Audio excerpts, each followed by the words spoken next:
Pessoal, voltando para a segunda parte da nossa aula, eu estou aqui com o meu café, ó, cheio de agradecimentos. Tem lá obrigado, graças, grazie, danke, thank you, merci. Isso tudo para falar muito obrigado pela existência do café, que é algo fundamental no estudo do direito. Espero que você também tenha pegado o seu café, o seu suco, a sua água, para a gente dar continuidade à segunda parte da nossa aula. Lembrando um pouquinho que na primeira parte estávamos falando exatamente sobre o quê? De crimes de responsabilidade e crime comum cometido pelo presidente da República. Você tem que lembrar então que estamos falando de três espécies diferentes. A primeira é crime comum para atos de fora do mandato presidencial. A segunda é crime comum para atos ligados à atividade presidencial. E a terceira, fundamental na aula de hoje, é o crime de responsabilidade, que só pode ser cometido por quem é presidente da República ou outras autoridades previstas na Constituição.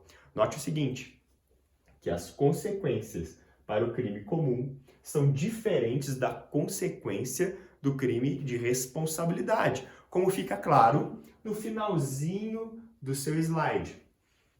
Crime comum são as consequências típicas do direito penal, como pena privativa de liberdade, restritivas de direitos e assim por diante. Já que, como existe um julgamento também político, existe uma consequência diferente, como, por exemplo, a perda do cargo.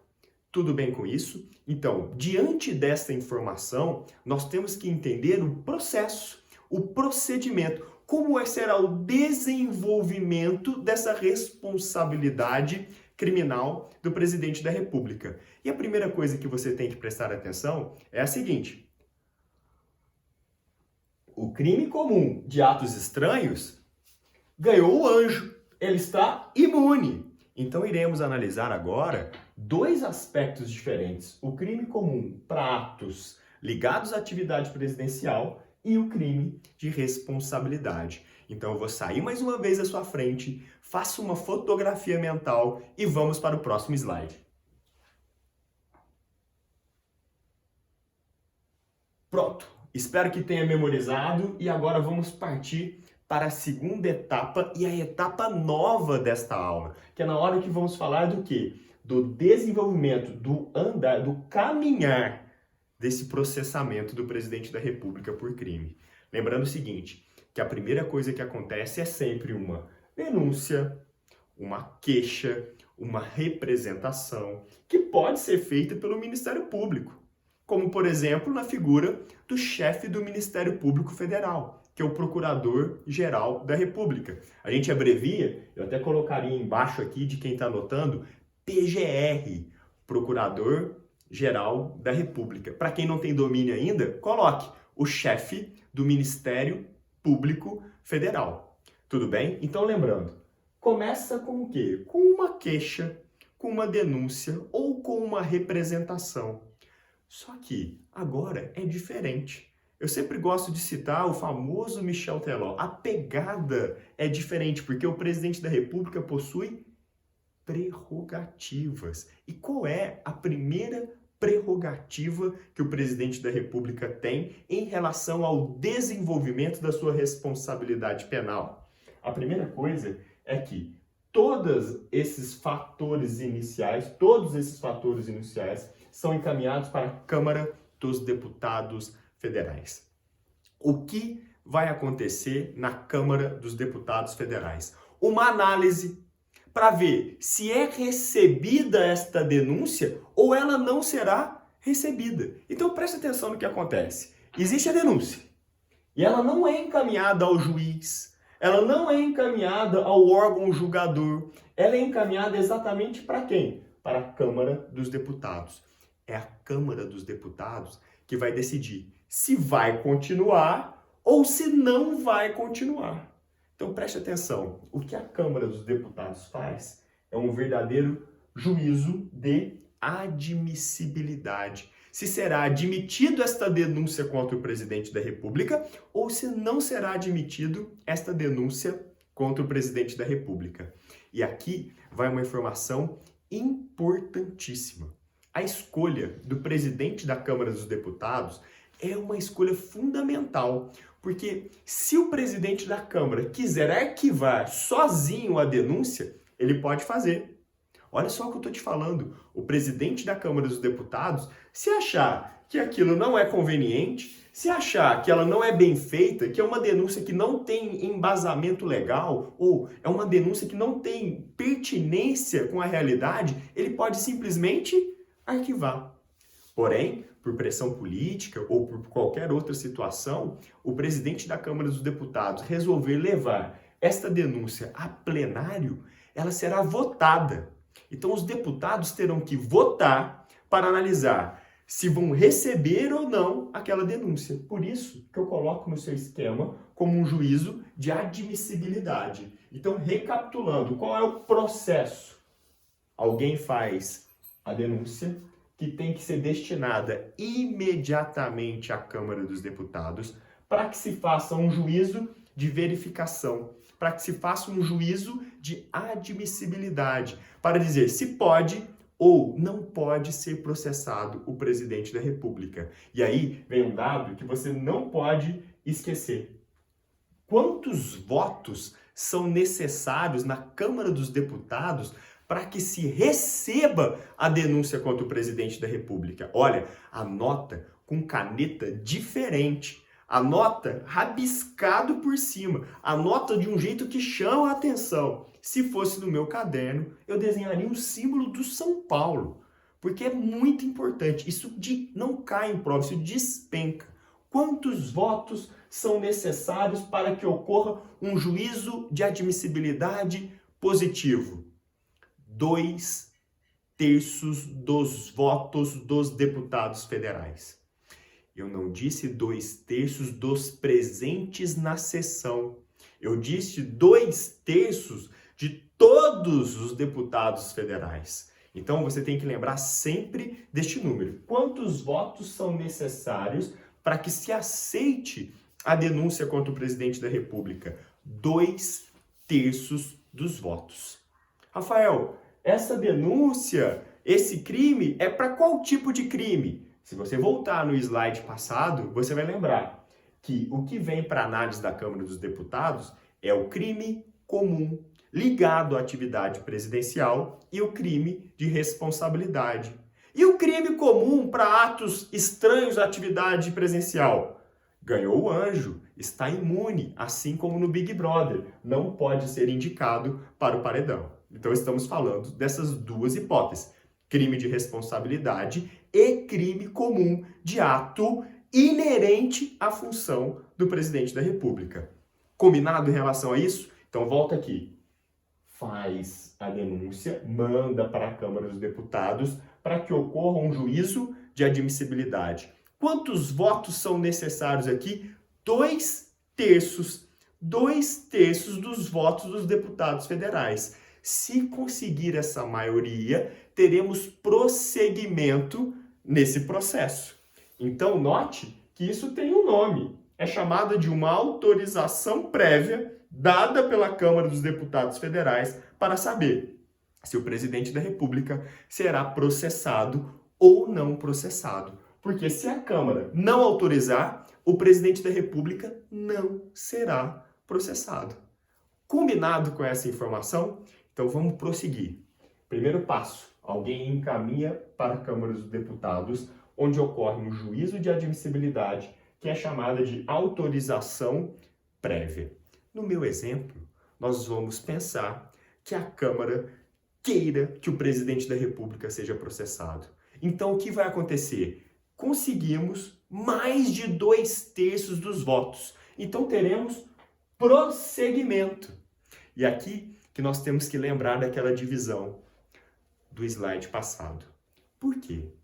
Se 2/3 da Câmara dos Deputados votar de forma favorável para dar prosseguimento, temos que analisar. Se trata de um crime comum ligado à atividade presidencial ou se trata de um crime de responsabilidade. Caso seja de um crime comum, será julgado no Supremo Tribunal Federal. Se for um crime comum Ligado à atividade presidencial, esse processo vai continuar onde? No Supremo Tribunal Federal. Será diferente na hora que eu falar sobre o crime de responsabilidade. Então, olha a lógica. Ocorre a denúncia, vai ter que passar por uma autorização prévia, também chamada de juízo de admissibilidade. Aonde? Na Câmara dos Deputados. Qual que é a quantidade de votos necessária? 2/3. Imagine que consiga os 2/3. Aí você tem uma encruzilhada. Você pode vir para cá ou você vem para cá. Quando que você vem para cá? Quando se trata de um crime comum ligado à atividade presidencial, pois ela será processada e julgado perante ao Supremo Tribunal Federal. Pessoal, quando for o crime de responsabilidade, eu vou pegar um outro caminho e será julgado em um outro lugar.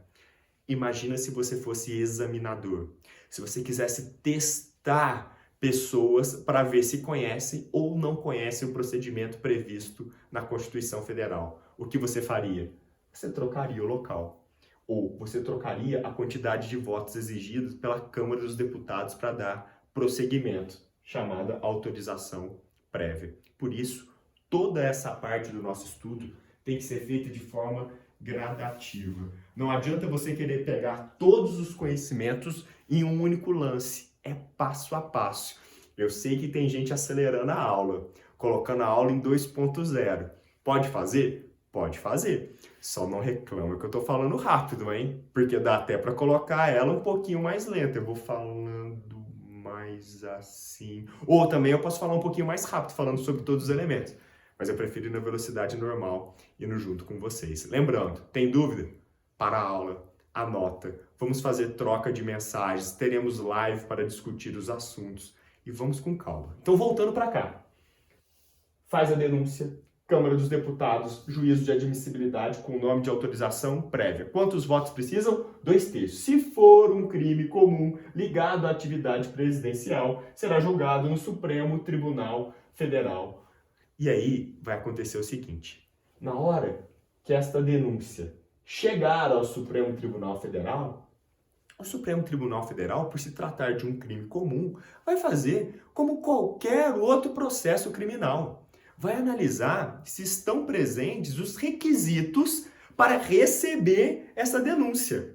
Por exemplo, indício de autoria e materialidade. É uma análise normal do Supremo Tribunal Federal. E como se trata de um crime comum, um crime que qualquer pessoa, como qualquer outra pessoa poderia ter cometido, existe um novo juízo de admissibilidade. Note que aqui tivemos um juízo de admissibilidade feito pelo Poder Legislativo e aqui temos um juízo de admissibilidade feito pelo Poder Judiciário para julgar o chefe do Poder Executivo.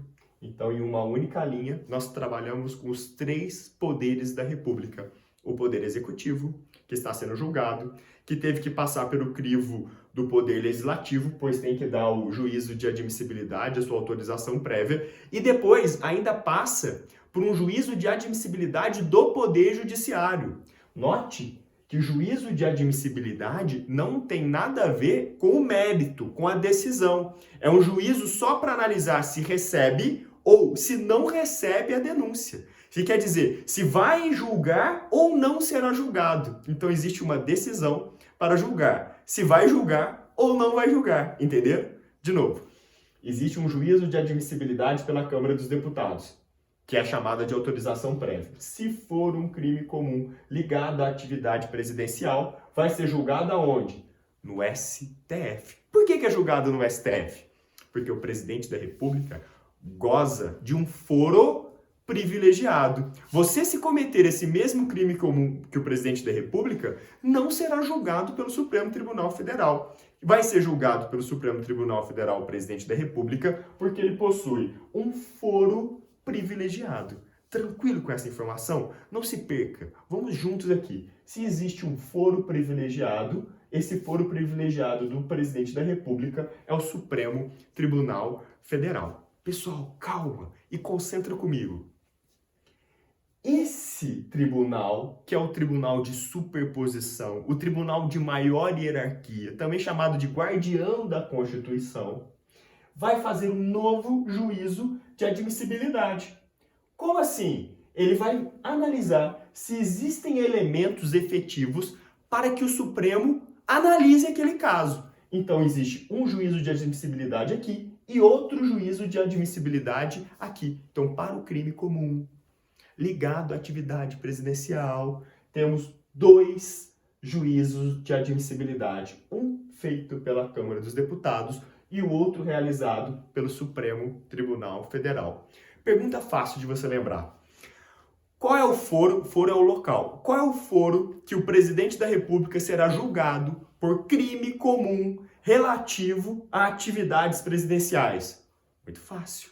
Ele será julgado aonde? No Supremo Tribunal Federal. Porém, antes de ser julgado pelo Supremo Tribunal Federal, tem que passar por um juízo de admissibilidade, feita por quem? Pela Câmara dos Deputados, onde 2/3 dos deputados têm que votar de forma favorável para o recebimento. Após esse recebimento, tem um novo juízo de admissibilidade, um novo juízo de recebimento. Fica claro isso para vocês. Depois, existe a outra possibilidade. Então vamos com muita calma nessa hora.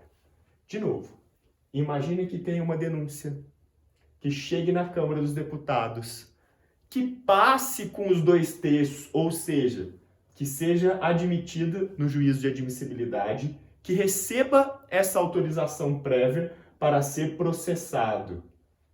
Só que não vai para o STF, porque STF só vai julgar o crime comum ligado à atividade presidencial. Nós estamos falando agora das hipóteses de violação do artigo 85, que são chamados crimes de responsabilidade. Os crimes de responsabilidade não são julgados no Supremo Tribunal Federal. Os crimes de responsabilidade são julgados no Senado Federal.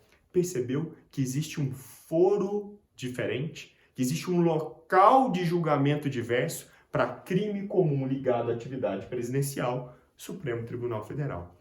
Para crime de responsabilidade, lembra que eu disse que era um juízo político? É julgado aonde? No Senado Federal. Só que existe um detalhe muito importante. Existe um detalhe muito importante. No Senado Federal, não passa por um novo juízo de admissibilidade. Porque nós estamos falando de poder legislativo e poder legislativo. Aqui faz sentido porque é poder legislativo e poder judiciário. Cada um faz a sua análise de admissibilidade própria. No entanto, quando se trata do mesmo poder, não faz sentido ter um novo juízo de admissibilidade. Então, para o crime de responsabilidade, uma vez passado pela Câmara dos Deputados, obrigatoriamente será instaurado o processo de julgamento por quem? Pelo Senado Federal. Aqui é obrigatório instaurar o processo. Aqui não, porque o STF pode ainda rejeitar.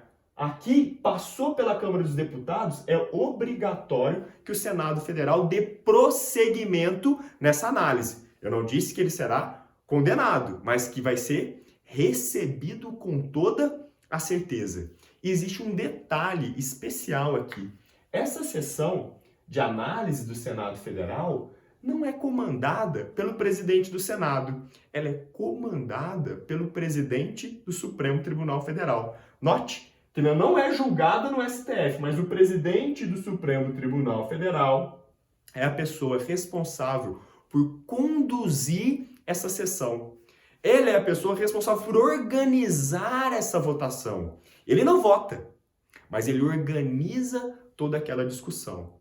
Note então, que o Senado Federal é o foro competente para análise de crime de responsabilidade do presidente da República quando aprovado, quando admitido, quando recebido uma autorização prévia da Câmara dos Deputados. E se por acaso, nesta análise do Senado Federal for positiva, a pessoa vai sofrer o que nós chamamos de impeachment.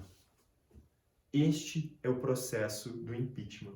Por isso que no último slide eu disse para vocês, o que causa o impeachment é aquele juízo político-jurídico das violações dos incisos do artigo 85 da Constituição Federal. De forma simples e clara, para a gente fechar essa parte da nossa aula. Uma recapitulação com detalhes importantes. Existe a denúncia.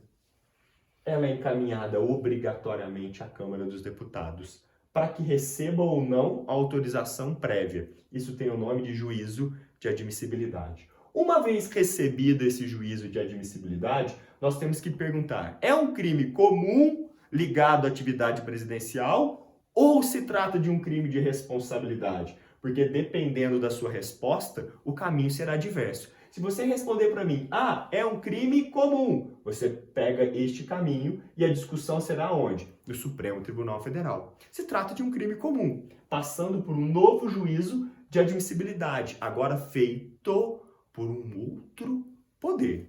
No entanto, se tratar de um crime de responsabilidade, o foro, o local de discussão, o campo de batalha será onde? No Senado Federal. No Senado Federal, porém, comandada essa atividade pelo presidente do Supremo Tribunal Federal. Então, o ministro, presidente do STF, terá a obrigação de comandar a votação no Senado.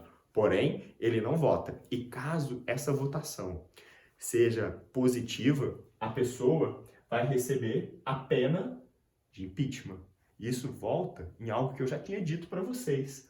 A consequência da condenação do crime comum é diferente da consequência da condenação do crime de responsabilidade. Dê uma olhada nesse slide, e faça mais uma pergunta no seu caderno.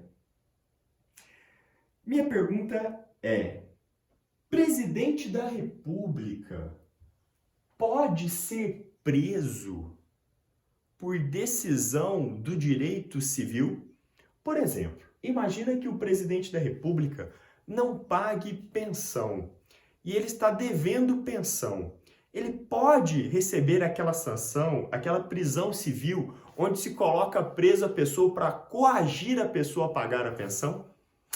Resposta para isso, e é boa essa pergunta, é não. Porque presidente da República só pode ser preso após sentença penal condenatória. E se a Constituição diz que o presidente só pode ser preso após uma sentença penal condenatória, a prisão do devedor de alimentos é uma decisão do direito civil, coisa lá do Ricardo. Nem chega perto da importância da nossa matéria.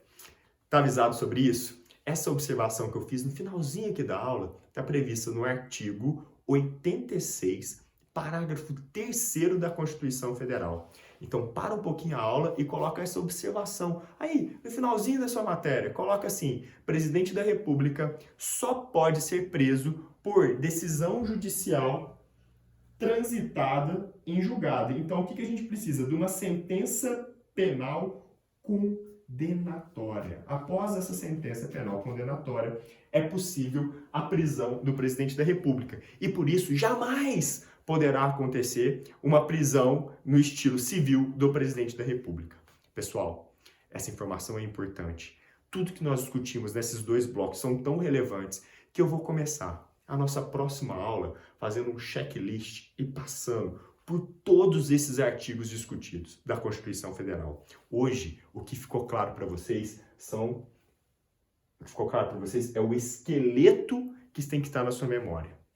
Próxima aula, a gente olha artigo por artigo. A gente faz uma verdadeira devassa sobre esse assunto. Mas se você tiver este mapa mental, do desenvolvimento e o mapa mental do crime, a matéria fica facílima. Então, para fechar, só acompanhe o que vai aparecendo passo a passo no seu slide. Repetindo, como se fosse um podcast. Crime cometido pelo presidente da República ou pelo vice-presidente da República. Ele se divide em crime comum ou crime de responsabilidade. Lembrando que o crime comum pode ser por atos estranhos ao mandato ou por atos ligados ao mandato. Quando for estranho ao mandato, é o que nós chamamos de imunidade penal relativa. Atos relacionados à atividade presidencial, quando causam um crime comum, não gozam da imunidade penal relativa. Quando falamos do crime de responsabilidade, temos que lembrar das hipóteses previstas no artigo 85. E sempre lembrando que isso tem a ver com um julgamento político. Lembra? No próximo slide vai ter Câmara dos Deputados e o Senado. Isso pode acarretar a perda do cargo e também a proibição do exercício de função pública por até 8 anos. Então, se isso estiver na sua cabeça, passo 1 completado com sucesso. Qual é o passo 2? O passo 2 é lembrar o desenvolvimento. Então, imagine que tem uma denúncia, uma queixa ou uma representação. Ela obrigatoriamente será destinada à Câmara dos Deputados. A Câmara dos Deputados realizará um verdadeiro juízo de admissibilidade, que tem o nome de autorização prévia. Quantos votos são necessários para que ocorra esta autorização prévia? 2/3 dos votos da Câmara dos Deputados. Uma vez recebida a autorização prévia, temos 2 caminhos diferentes. Se for um crime comum ligado à atividade presidencial, será julgado pelo Supremo Tribunal Federal, local onde ocorrerá um novo juízo de admissibilidade. No entanto, se tratar de um crime de responsabilidade, o campo de batalha será diverso. Será o Senado Federal, onde não existe um juízo de admissibilidade, pois, uma vez aprovado aqui pela Câmara dos Deputados, necessariamente será processado pelo Senado Federal. Lembrando que essa audiência de julgamento no Senado Federal é comandado pelo presidente, o ministro-presidente do Supremo Tribunal Federal. E caso a votação seja positiva, ou seja, caso o presidente da República seja condenado, ele sofre o que nós chamamos de impeachment. Espero que isso tenha ficado bem claro para vocês. Pare a aula, volte se tiver alguma dúvida, anote essas dúvidas que vamos entrar em contato para esclarecer todas. Pessoal, saudade de vocês, um beijo e até a próxima.